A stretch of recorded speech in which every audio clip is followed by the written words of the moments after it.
Hey guys, this is Alex from Wilkinson Audio. In this tutorial, I'm going to show you how to emulate an old school large analog desk and tape machine setup inside of your DAW. We're going to use Slate plugins for these because they work really well and they kind of have everything you need to do this. And anyways, let's get started. The first thing you need to know about this workflow is how it kind of works, just a brief overview. There's two phases when in the analog large console kind of tracking process.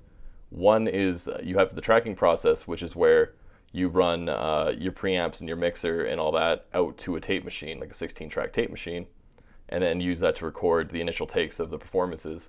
And the second is the mixing phase, where you play back that 16-track tape machine, and then you use into another console, and then you use the inserts to add all your effects and stuff, and actually do the final mix.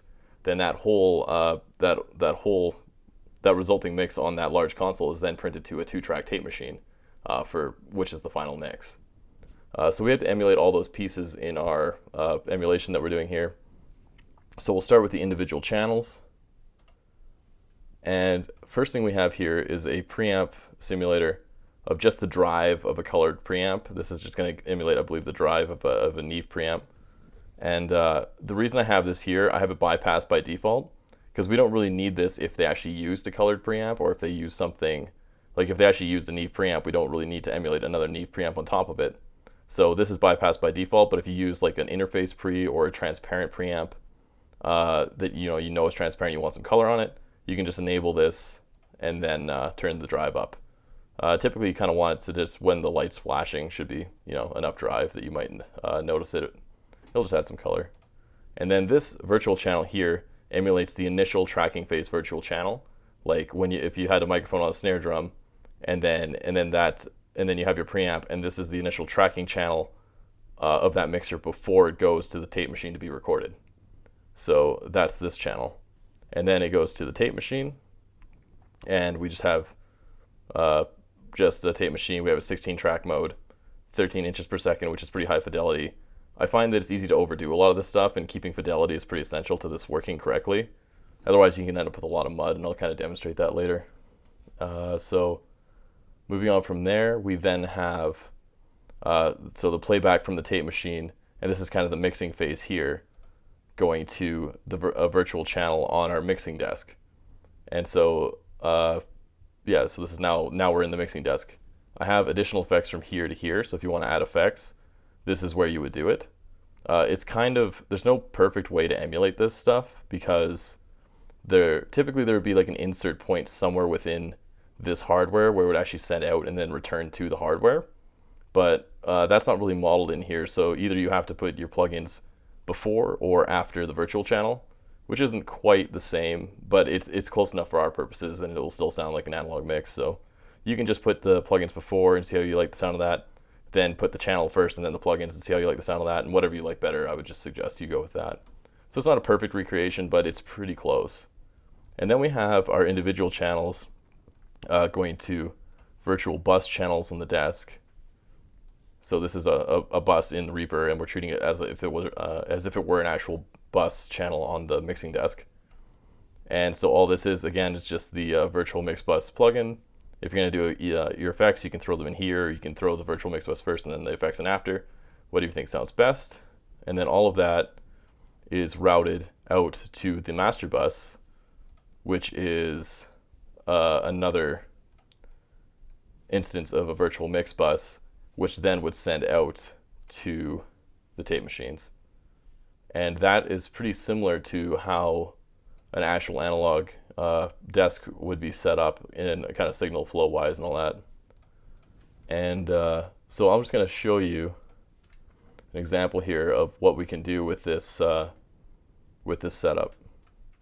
So these are just some drum samples of mine. This is from the Naked Drums drum sample library. You can grab them off my site, wilkinsonaudio.com, if you like them. And I'm just going to play these back without any of our analog emulation on.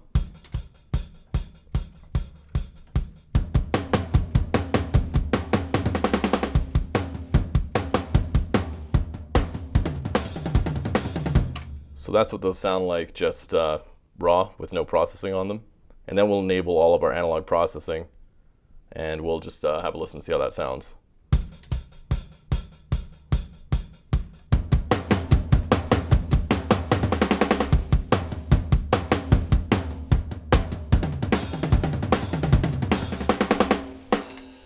I'm just going to turn the analog processing on and off so you can just kind of hear what difference it's making.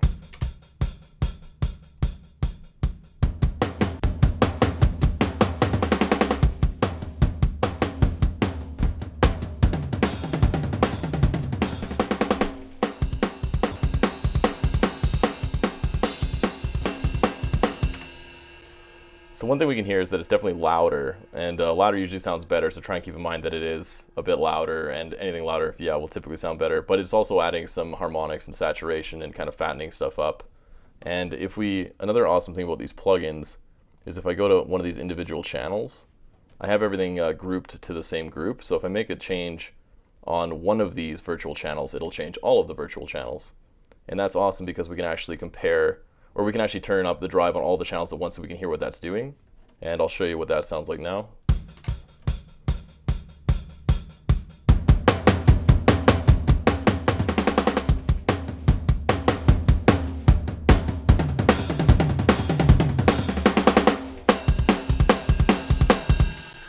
And not only that, we can actually change the type of emulation for which type of console it is on all of the groups at once, so we can really hear the difference. And I actually have this grouped, I actually have our mix buses grouped to the same track, so it actually changes all of our mix, or all of our channels and buses at once. So let's try some of the different console emulations here.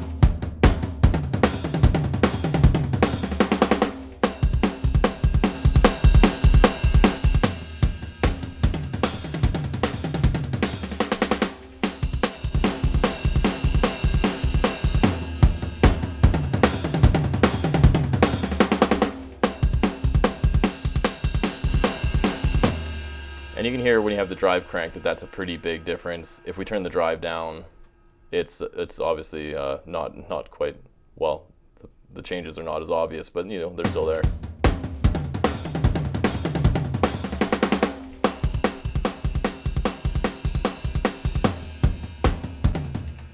All right, so you can definitely select the one that you prefer for your project there. Another thing we can do is if we turn the input, if we turn the input up, it turns the inputs up on all of the channels. Also with this particular plugin, if you have it linked, it turns the output down so it doesn't just get super loud. You can actually kind of hear the difference it's making, which is really handy. I'll show you here.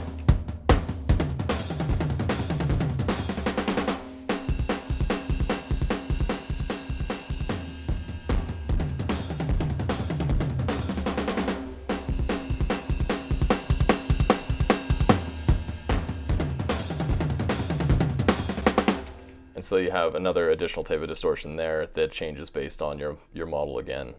And that's pretty cool too for shaping your sound. And the tape machines are the same thing again, whereas it's all grouped. So the input and output levels are chained together. And so this gives us again another different type of distortion or saturation that we can work with.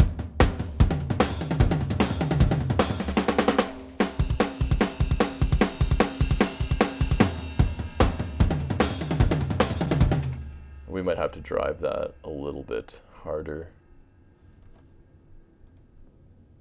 So we'll drive it on our master track as well here, which is on a different group, so it's not affected by this input, because this is on group 1 and our master track, our master tape machine is on group 2. The reason for that is that we want these ones on 16 track and we want our master one on 2 track, so we don't really want the effects affecting each other. But let's crank the input on this and get as much tape saturation as we can here.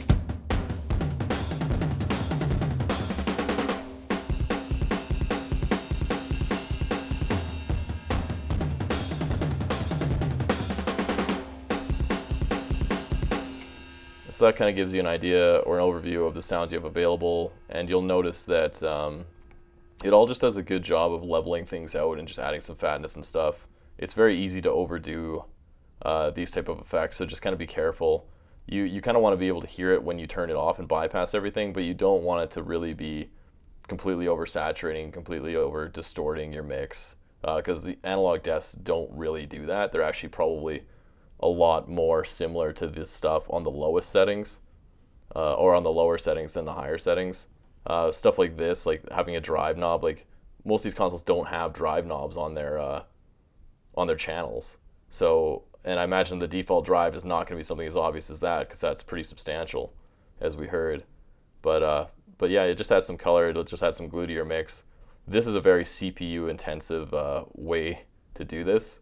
So if you're going to do this, you really need a very quick computer. Besides that, yeah, so that should help you. If you want to get some analog vibe and glue to your mix, that's a great way to do it. And if anybody has any questions, they can just let me know. And yeah, cool. Have a good day.